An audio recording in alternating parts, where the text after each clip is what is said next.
It's bloody hard to be a high-performance person.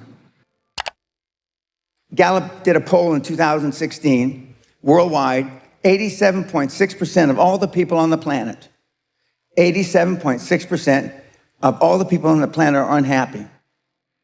Why are they unhappy? Because they don't have what they perceive as what they deserve. But it's not what you deserve in life, it's what you earn in life. I came from a background. My dad beat me, I got in a lot of trouble. I found a way to turn it around. The kids, the millennials, give up too easily. You have to want it more than the air that you breathe. I said, you can do it if you want it bad enough. The operative part of that is if you want it bad enough. And virtually everybody that's ever come through the seminars never wanted it as much as I did. Nobody was as hungry.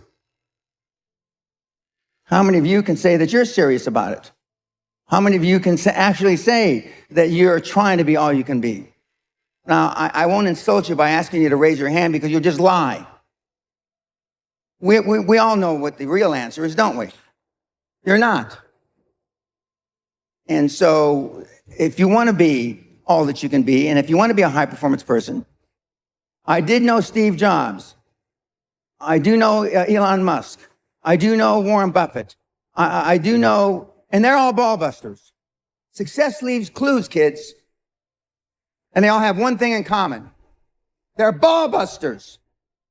They're hard as nail. What kind of sacrifices are you willing to be super successful? 60 hours a week. Nobody is willing to work 60 hours a week to be successful. Nobody is willing to miss a holiday. If you booked a holiday and something important happened in business, would you tell your family to go on the holiday without you? And you're not going to go. Nobody said yes. The high-performance people, the one thing that they all have in common is they're hungry. Hungry for a better life. Hungry for change. Hungry for the tough love their parents didn't give them.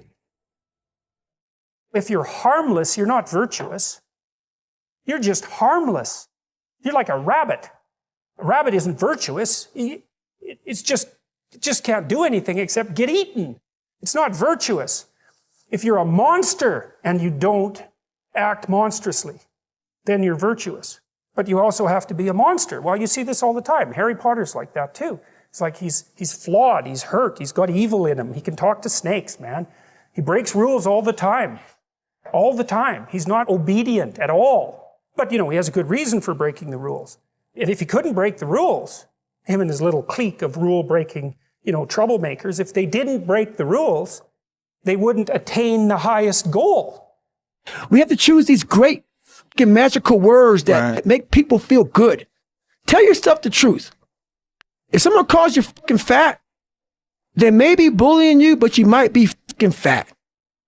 Someone calls you dumb, it's mean, but you might be fucking dumb. It's life, man. Take it for what it's worth and change it. Mediocrity feels so fucking good. So we love surrounding ourselves with mediocre people. They give us the get out of jail free card. Whenever life gets hard for us, they tell us it's all okay.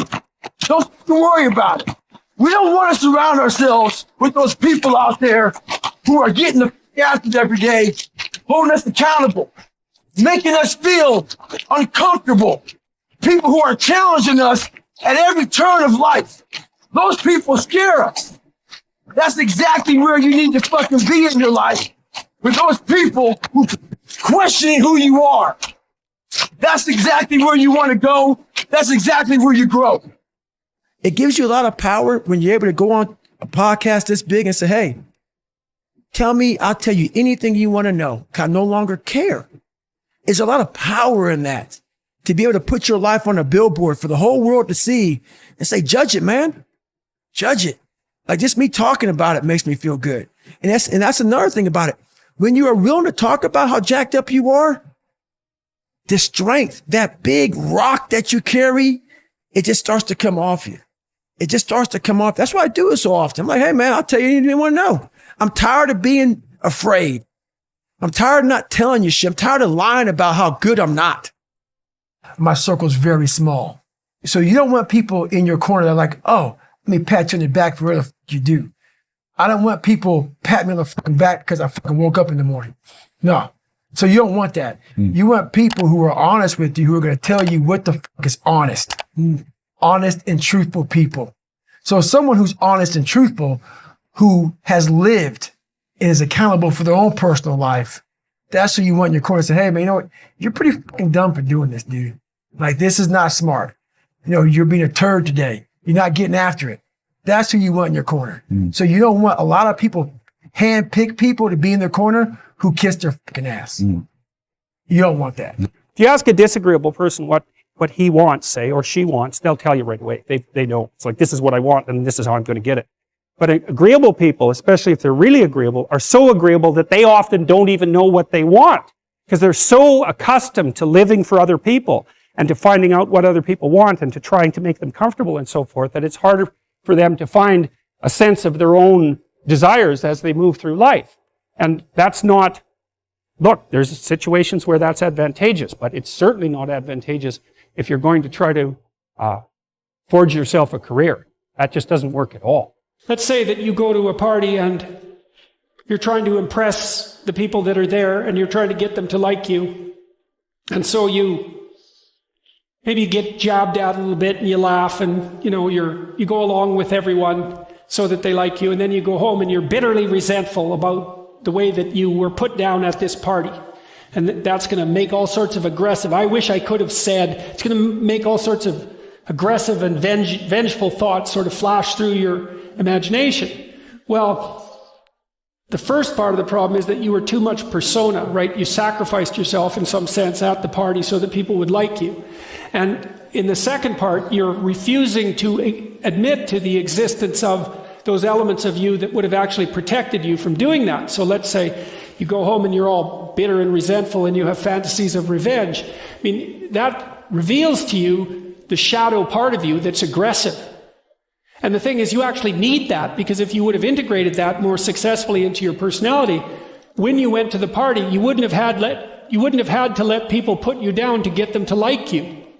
You know, instead of having a face like this, which says, I'll take anything that's coming my way, you know, you have a face and a stance that's more determined and assertive. And if you manifest that properly, people aren't going to mess with you to begin with. You have got to change the way you think. It is the whole determining factor of where you go in life. We are all where we are today because we thought ourselves to this position. If you don't like the position, think yourself out of it.